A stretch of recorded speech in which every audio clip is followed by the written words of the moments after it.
Izay ny amin'iny fa ny fisiana famatsiam-bola iraisam-pirenena, ny fisiana haitany sy ny rivo-doza izay nitondra voka-dratsy teto amin'ny Madagasikara no nahatonga ny famatsiana ny tetibolam-panjakana 7 androany no nodiniana atao anatin'ny fivoriana azony be sy ny marina trehana izay volavolan-dalàna avy amin'ny governemanta izay.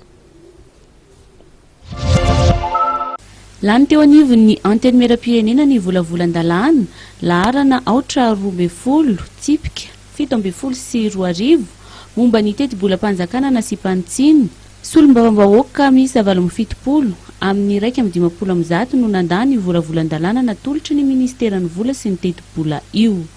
Nampiakarina 770 miliara ariary ny tetibolam-panjakana 720 izay vonolan'iny ny député. Niakatra 200 miliara ariary ny vola fanampinan-jirama, 300 ariary ny trosan'ny Air Madagasikara ary fenoin'ny fanjakana malagasy araky ny voasoratra ao anatin'ny tetibolam-panjakana 720 nasipantsiny. Akoatra izay, nampitomboina ny fandaniana amin'ny fanampina ny mpitatitra ary niakatra ny tetibola ho an'ny parlementaire roa, ny antony sy ny antony-pirenena no ny fampitomboina ny isan'ny assistant parlementaire ho iray isaky ny loholona sy député. Nasipanivana ihany koa ny vola natokana ho an'ny fandriampahalemana. Nisy effort manokana nataon'ny imposte ny douane zany dia nampiakarina ho 55 miliara zany vola miditra amin'ny fanjakana ambony zay raha oharina tamin'ny loi de finance initiale tamin'ity loi de finance rectificative ity, satria raha tea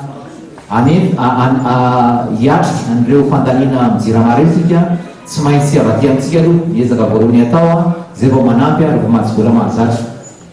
Tao anatin'izay fampiresahan'izay no anisy hoe tsy maintsy ho raisin'ny fanjakana ity trosan'ny Air Madagasikara ity 303 miliarda ariary mba ahafahana mandroso kokoa zany eo amin'izay fanarahana atao amin'ny partenaire stratégique izay.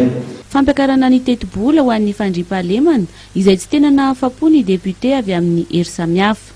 Fa io dia efa miverimberina foana dia hipongena ny trosan'ny hermade, ny trosan'ny jirama, dia eo koa le hoe ny rivotra ny fahavoazana teraka ny rivo-doza inao. Fa aminay aloha raha amiko manokana aloha dia tena tsy mba misy fitsinjovana an'izay efa mampikaikikaiky ny olona dia ny hoe ataon'ny fandriampahalemana. Misy fisondrotana ihany nga mifazara raha isy rona telo isan-jato izay everiko fa tsy havita ny fampitoerana ny fandriampahalemana eto amin'ny tany sy ny fanjakana. Ohatrany tsy dia nisy firara iny ary tsy misy fijerevana. Efa ny député rehetrarehetra tamin'ny fitonana tamin'ny gouvernement tsy nisy iray izay tsy miteny mahakasika ny fandriampahalemana. Tsy mety afa-pomona izay volamena eo fa sao fotsiny aloha tokony fantatsika hoe ny eto ny programmation atao eto Madagasikara zany na ministère ino raha tsisy ny fandriampahalemana dia tsy safatravanina eto. Ka io zany tokony izay efa nakaiky zany hoe raha tsy matanjaka ny force ao anatiny tsy matanjaka ny firenena ray zany.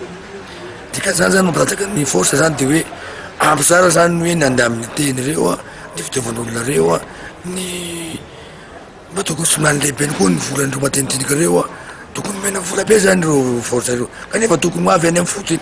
Na dia nisy aza ny fanakenana samihafa avy amin'ny député nolanin'izy ireo tsy nasimpanovana ny volavolan-dalàna laharana 420 tsipika 720 momba ny tetibolam-panjakana nasipantsiny ary nahitso 7,4 araky ny tetibolam-panjakana nasipantsiny.